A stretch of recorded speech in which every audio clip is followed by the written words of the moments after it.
Heart beat scan ఒక్క second లోనే world class 640 slide CT scan ఇప్పుడు మీ విస్టా ఇమేజింగ్ బంజారా హిల్స్ లో.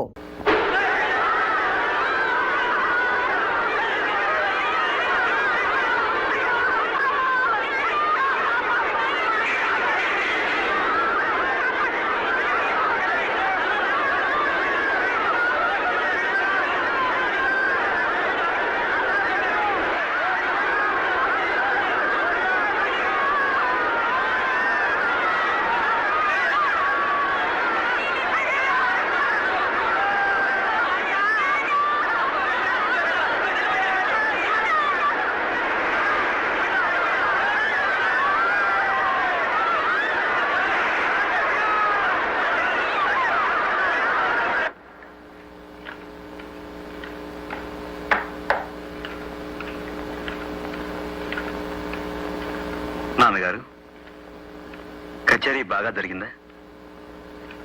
కచేరీకి నేను రాకపోవడానికి కారణం వద్దు. సంజాయిషీను నేను వినదలుచుకోలేదు. నాకేం చెప్పొద్దు. నువ్వు విసురు, ఒళ్ళంతా మండిపోతుంది. నాన్న, అక్కడ కొన్ని గుడిసెలు మండిపోయి నాకు అనవసరం. చెప్పిందే చెప్పే నీ గుడిసెల ఘనాపాఠం నా చెవిన పడదు. ఇంకేం చెప్పొద్దు, నాకు తలనొప్పి. మీరు సహస్ర ఘనాపాటి కదా, మీకు వినపడదు. కారణం వినటానికే మీకు తలనొప్పి. కారణం చెప్పకపోతే నాకు తలే పగిలిపోతుంది. వినేవాళ్ళు వింటే చాలు.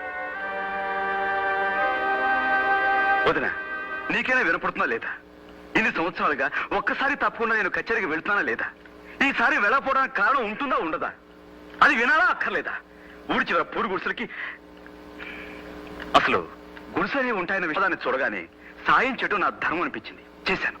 తప్ప కళ్ళ ముందు కాలిపోతున్న జీవితాలను చూస్తూ పాట పాడేందుకు మనసులా వస్తుంది వదినా. 10 మంది మనుషులు హర్షించే పని చేస్తే ఆ దేవుడు కూడా హర్షిస్తారంటారే, మరి ఈయన నువ్వు చెప్పు వదినా, అసలు నేను చేసిన తప్పేమిటి? సరే, తప్పైనా ఒప్పైనా జరిగిందేదో జరిగిపోయింది. భోజనాలు పెడతాను, రండి కూర్చోండి. మామగారు మీరు రండి. వద్దమ్మా, వద్దు. వాడు చేసిందే ధర్మమని వాడికి అంత గట్టిగా అనిపిస్తే మనిషి కర్మానికి వృత్తి ధర్మానికి తేడా తెలియకుండా వాడిని పెంచిన పాపానికి జరిగిన దైవధిక్కారానికి నేను 2 రోజులు ఉపవాసం ఉంటాను. 2 రోజులు ఎందుకో తెలుసా? వాడికి నాకు చేర్చి. ఈ రోజు జరిగింది సామాన్యమైన కచేరీ కాదమ్మా, రామాలయంలో కచేరీ.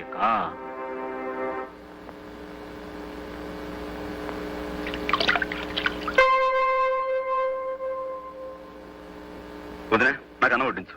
నాన్నగారు భోజనానికి రా. నేను భోజనం చేస్తాను వదినా. నాకు వడ్డించవా?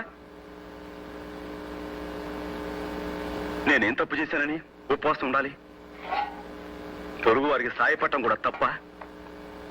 చీమ వెంట ఏ చీమలు పడతాయి, కాకి తెస్తే 100 కాకులు కొడతాయి. జ్ఞానం ఉన్న మనిషి మాత్రం కళ్ళు మూసుకుని భక్తి పాటలు పాడాలా? ఏ దేవుడు చెప్పిన ఉపదేశం ఇది? ముఖ్యంగా మన దేశంలో కావాల్సింది గాన కచేరీలు కాదొదినా, జ్ఞాన కచేరీలు. తప్పు చేస్తే తండ్రి మందలిస్తాడని భయపడే కొడుకే మంచి చేస్తే వెను తడతాడని ఆశపడతాడుగా.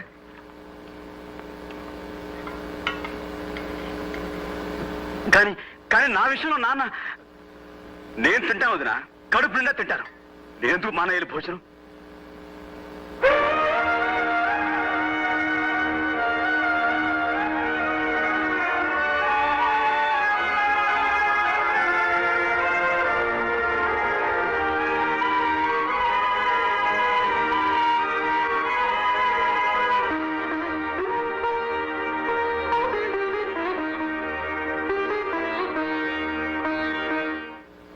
పెద్ద ఆయనకు ఒక్క మాట అంటే రక్తపోటు పెరిగిపోతుంది.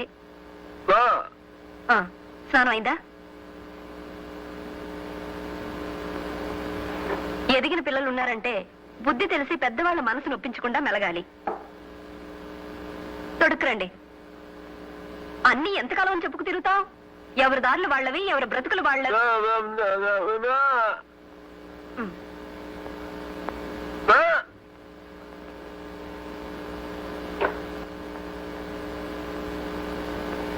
పంచ కావాలా? అతని సంగతి మీరు కూడా పట్టించుకోకుండా ఇలా కుదుమరాయిలా నిల్చుంటారేమిటండి?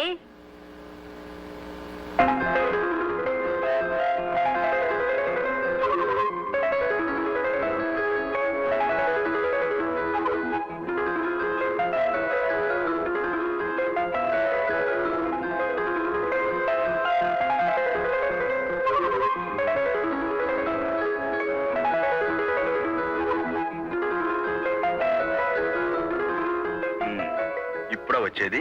ఏ మీరెప్పుడు వచ్చారు? ఎప్పుడు వచ్చానంటావు? నేనే చెప్పాలా? ఇక్కడ ఉన్న చెట్లు చెప్తాయి, రాలిన పువ్వులు చెబుతాయి. మీకు ఊపిరాడకపోతే కాపాడేది ఎవరు? ఇక నా పాపరా, నేనేం చెప్పినా మీకు నవ్వులాటగానే ఉంటుంది. నిజమండి, మొన్న మా ఫ్రెండ్స్ ఇద్దరు సైకిల్ మీద ఇలాగే డబుల్స్ వెళ్తుంటే పోలీసులు పట్టుకున్నారట. అలాగే మన ఇద్దరు ఇప్పుడు పట్టుకున్నారు అనుకుంటే అప్పుడు మనం మరి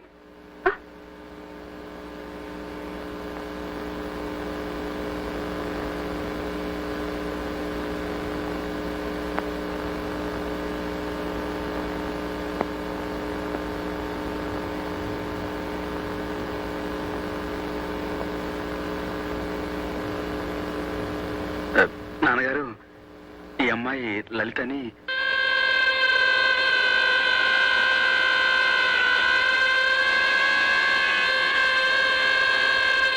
ఏ అంటుకోవచ్చుగా?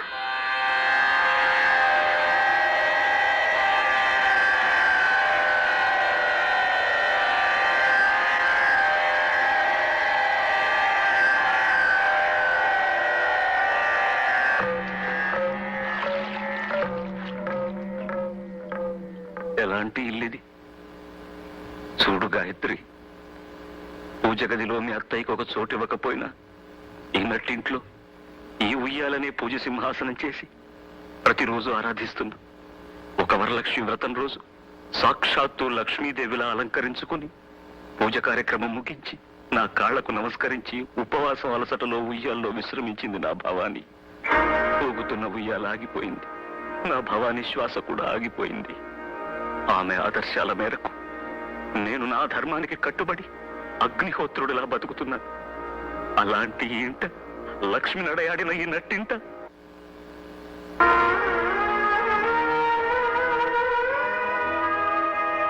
ఏమయ్యా సూర్య, ఇలాంటి పని చేశావు? ఏమిటొదినా? లలిత ఒక హరిజన్ అమ్మాయని నాతో చెప్పలేదే. ఆ విషయం నా దగ్గర ఎందుకు దాచావయ్యా? ఇందులో దాచేదే ఉందినా? అదొక పెద్ద విషయంగా తీసుకోలేదు నేను. ఆ అమ్మాయి అందంగా ఉంటుంది, పైగా మంచిది. అందుకే ప్రేమించడం తప్పు కాదనుకున్నాను, అంతే. అంతేనా? ఎవరికైనా అంతే కావచ్చయ్యా, కానీ బిలహరి గణపతి శాస్త్రి గారి సంతానానికి అది అంతే కాదు, అంతులేనంత. అంటే అంటే ఇప్పుడు ఏమంటావు వదినా? నీ విషయంలో ఆ పిల్ల హరిజనుల పిల్లని తెలియక నిన్ను ప్రోత్సహించడం తప్పైతే అందుకు నన్ను క్షమించు. ఈ ఇంట్లో పెళ్లి కావలసిన తులసి మొక్క లాంటి చెల్లెలుంది. సంప్రదాయ చందనవనంలో పండిపోయిన మహావృక్షం లాంటి మీ నాన్నగారు ఉన్నారు. అలాంటి ఇంట్లో అప్రియమైనవి ఏం జరిగినా అప్పుడు నా ధర్మం. చూడు బాబు, నేను ఇంటికి పెద్ద కోళ్ళు మాత్రమే కాదు, తల్లి తర్వాత తల్లిని. బాబు సూర్యం, నన్ను క్షమించు. ఈ విషయం ఇంకేం మాట్లాడకు.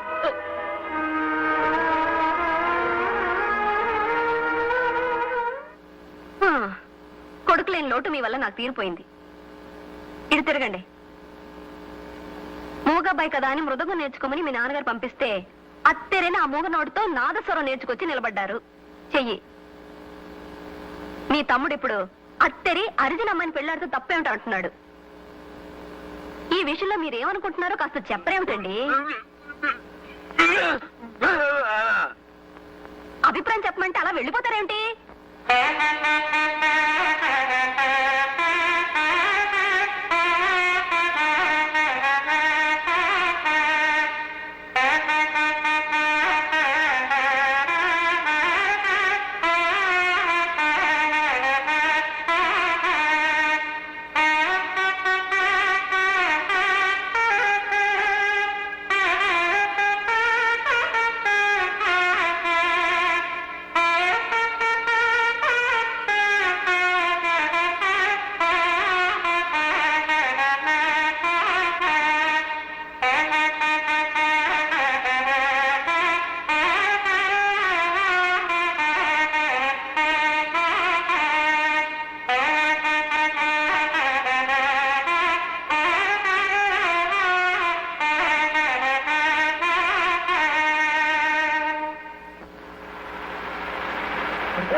మా వాడు ఎలక్ట్రిసిటీ పోల్ నుంచి పడిపోయండి.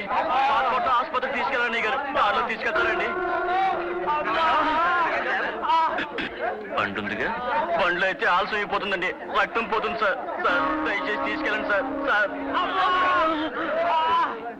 మాకు కచేరీకి టైం లేదు. ఆలస్యంగా వెళ్ళడం నాకు అలవాట్లా. ఆ బండి ఎక్కించారుగా మీ వాడిని. ఏమి కాదు భగవంతుడు.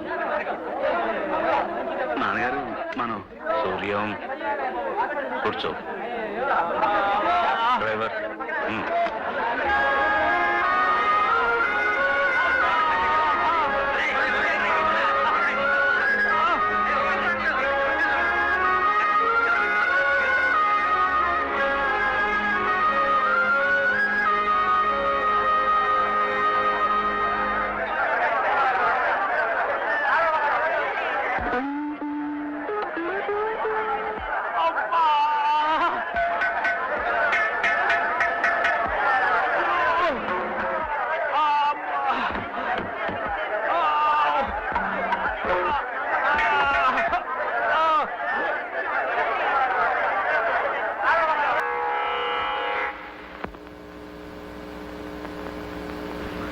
భవాని, నీ కొడుకు గురువును మించిపోయాడు. గురువు గుండెల్ని తన్ని తరిమేసేటంతగా మించిపోయాడు. సంతోషించు, సంతోషించు.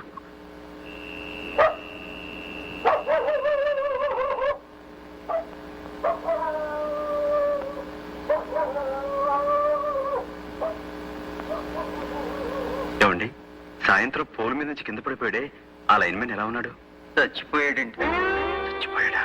అవునండి, అరగంట ముందు తెచ్చుంటే బతికేవాడని చెప్పారండి డాక్టర్. ఆడి చావుకి బతుకి అరగంట దూరం అన్నట్టు అయిపోయిందండి. ఇక దేవుడే ఆడి పెళ్ళాన్ని పిల్లల్ని ఆదుకోవాలండి.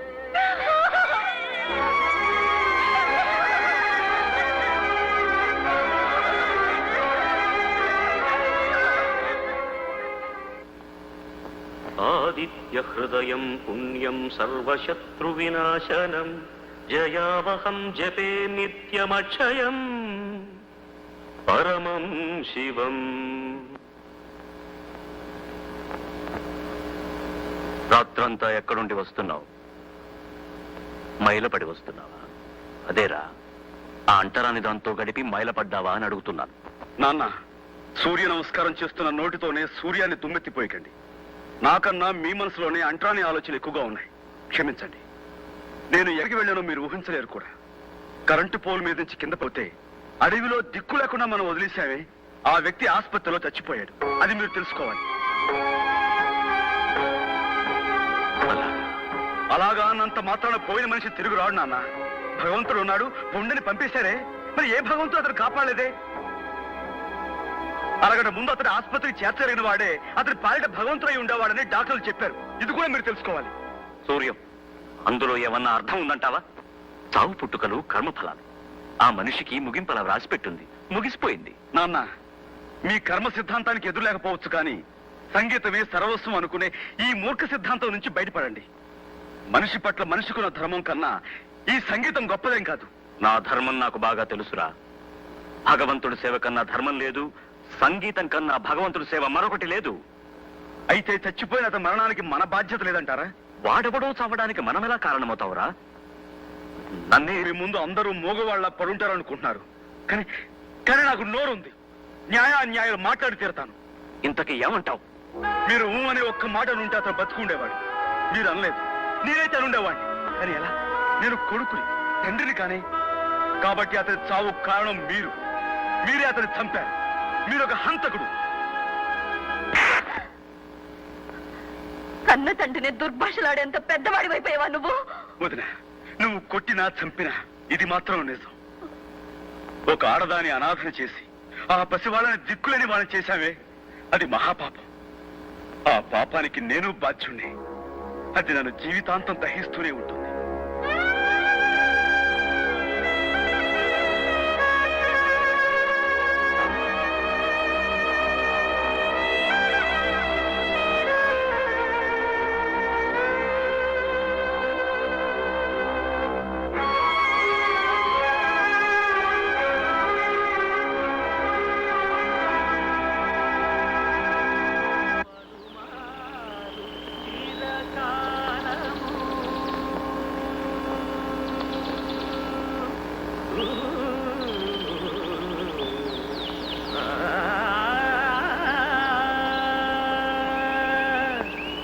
పలుమారు చిరకాలము పరమాత్ముని పాదములను పలుమారు చిరకాలము పరమాత్ముని పాదములను తులసీ దళములచే సంతోషముగా పూజింతు తులసి దళములచే సంతోషముగా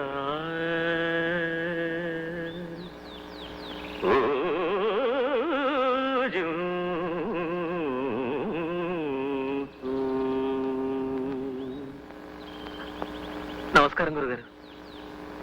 నువ్వు పాడిన రాగం ఏమిటో తెలుసా బాబు? వినికిడి జ్ఞానమే తప్ప విజ్ఞానం లేనివాణ్ణి. నాకు ఆ రాగం పేరు తెలియదు గురుగారు. మొహం చూస్తే బ్రాహ్మణులా ఉన్నావు. బ్రాహ్మడివేనా? అవును గురుగారు. తల్లావజ్జల వారి అబ్బాయిని, కాశ్యపస గోత్రం. మరి జంధ్యం వేసుకోలేదే? ఇంకా ఉపనయనం కాలేదు. చిన్నప్పుడే మా నాన్నగారు చనిపోయారు. బ్రహ్మోపదేశం చేసి జంధ్యం వేసే దిక్కులేని వాణ్ణి.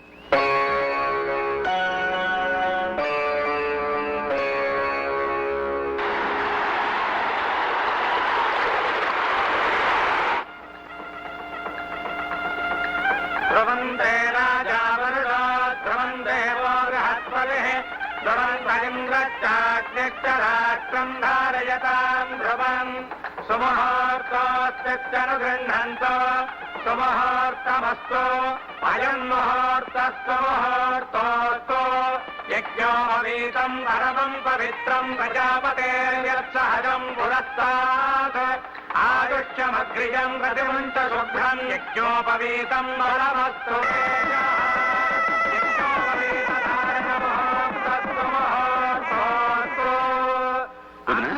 ఉపనయనం చేస్తున్నారే, ఆ అబ్బాయి ఎవరు? ఏమో నాకు తెలియదు సూర్యం. ఎవరో బీదబ్బాయట. ఉదయాన్నే ఇంటికి తీసుకొచ్చి గబగబా బ్రహ్మోపదేశానికి ఏర్పాట్లు చేయించారు. ధూమ్ ధామని గొప్పగా చేస్తున్నారే, అబ్బాయి పేరు? అది మంచి రాగం పేరే, చారుకేసి. చారుకేసి. చారుకేసి. చారుకేశ శర్మ అహంభూ అభివాదయే. చారుకేశ శర్మ అహంభూ అభివాదయే.